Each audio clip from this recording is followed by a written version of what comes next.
The CRISPR-Cas9 system is a tool for cutting DNA at a specifically targeted location.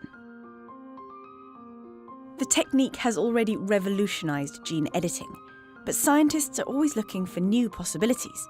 So what else can CRISPR do?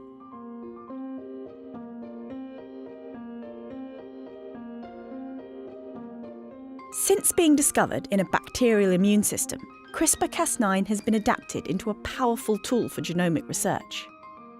There are two components to the system: a DNA cutting protein called Cas9 and an RNA molecule known as the guide RNA. Bound together, they form a complex that can identify and cut specific sections of DNA. First, Cas9 has to locate and bind to a common sequence in the genome called a PAM. Once the PAM is bound, the guide RNA unwinds part of the double helix.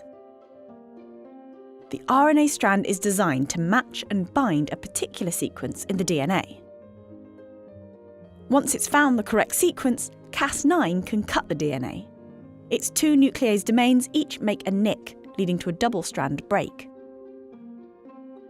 Although the cell will try to repair this break, the fixing process is error-prone and often inadvertently introduces mutations that disable the gene. This makes CRISPR a great tool for knocking out specific genes. But making double-strand breaks isn't all CRISPR can do. Some researchers are deactivating one or both of Cas9's cutting domains and fusing new enzymes onto the protein.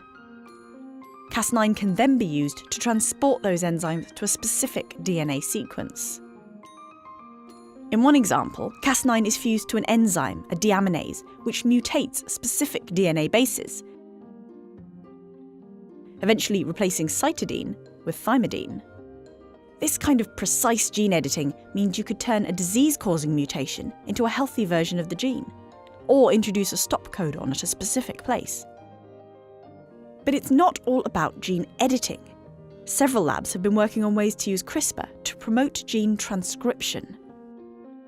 They do this by deactivating Cas9 completely, so it can no longer cut DNA. Instead, transcriptional activators are added to the Cas9 by either fusing them directly or via a string of peptides. Alternatively, the activators can be recruited to the guide RNA instead. These activators recruit the cell's transcription machinery, bringing RNA polymerase and other factors to the target, and increasing transcription of that gene. The same principle applies to gene silencing. A CRAB domain fused to the Cas9 inactivates transcription by recruiting more factors that physically block the gene.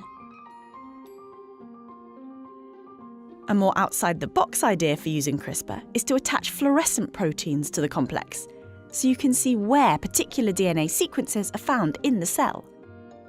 This could be useful for things like visualizing the 3D architecture of the genome, or to paint an entire chromosome and follow its position in the nucleus. CRISPR has already changed the face of research, but these new ideas show that what's been achieved so far could just be the tip of the iceberg when it comes to CRISPR's potential. Whatever comes next, it seems the CRISPR revolution is far from over.